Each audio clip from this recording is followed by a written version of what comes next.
ज्योतिष एवं वास्तु के विषय में रुचि रखने वाले सभी भाई बहनों माताओं को जय श्री राम, जय श्री कृष्णा।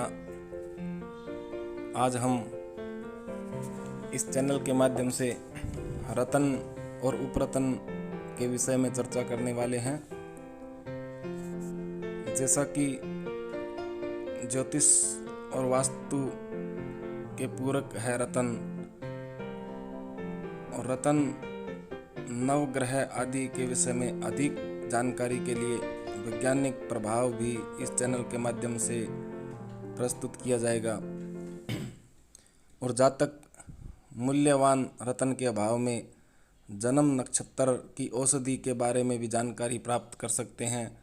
पाश्चात्य ज्योतिष के अनुसार किस महीने में जन्म लेने से कौन सा रतन धारण करें, यह भी इसी खंड में प्रस्तुत किया गया है।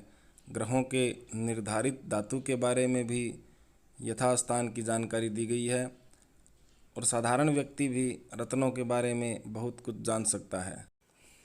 बात करेंगे हम रतन की परिभाषा की।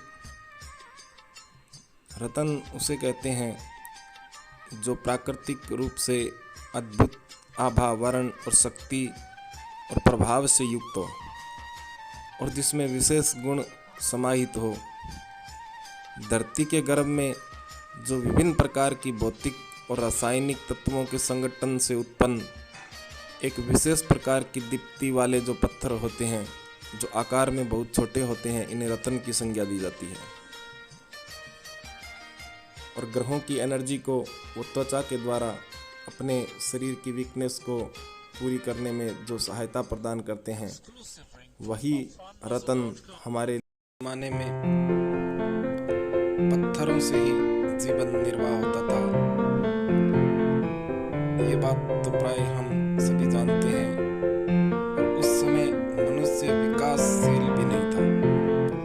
मांस, आग और पत्थर, ये तीन ही जीवन यापन के साधन थे।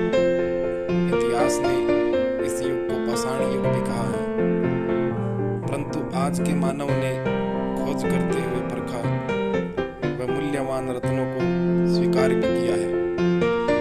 रत्नों के विषय में मनुष्य को सबसे पहले जानकारी कब हुई, ये तो नहीं कहा जा सकता, लेकिन यह बात तो निश्चित है कि यह सब जानकारी एक दिन में तो नहीं हुई। रत्नों की कुल संख्या भी विवादग्रस्त है। अभी 84 पाषाण के आधार पर तो पत्थरों की 84 ही जातियां मानी जाती है, परंतु वे सभी रतन नहीं है। प्रमुख रूप से कुछ ही पत्थरों को रतन के अंतर्गत माना गया है। रतन दुर्लभ व मूल्यवान भी होते हैं, जबकि उपरतन सरलता से प्राप्त हो जाते हैं। ज्योतिषीय और आयुर्वेद दृष्टि से दोनों में उत्तम मध्यम का भेद है। यह मान्यता भारत की ही नहीं है, समस्त भूमंडल की है। रत्नों की एक तीसरी श्रेणी भी है, जो नकली रत्न। देखने में तो बहुत आकर्षक, भड़कीले, परंतु प्रभाव में नगण्य और उपयोगिता की दृष्टि से अगर हम बात करें तो वो शून्य होते हैं। ये रत्न न होकर के कांच होते हैं।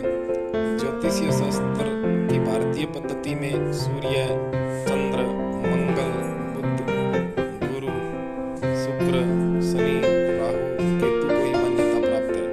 अनेक लोगों को रत्न धारण करने के बाद भी संकटग्रस्त ही देखा गया है, परंतु वह रतन दोषी नहीं, या तो दशा अनुकूल नहीं थी या रतन नकली था। इसी क्रम में हम इस चैनल के माध्यम से रतन के विषय में जितनी जानकारी हम आपको सुगमता से देंगे, आप चैनल से जुड़े रहें। और रतन के विषय में किसी भी प्रकार की कोई शंका हो तो हमसे संपर्क कर सकते हैं।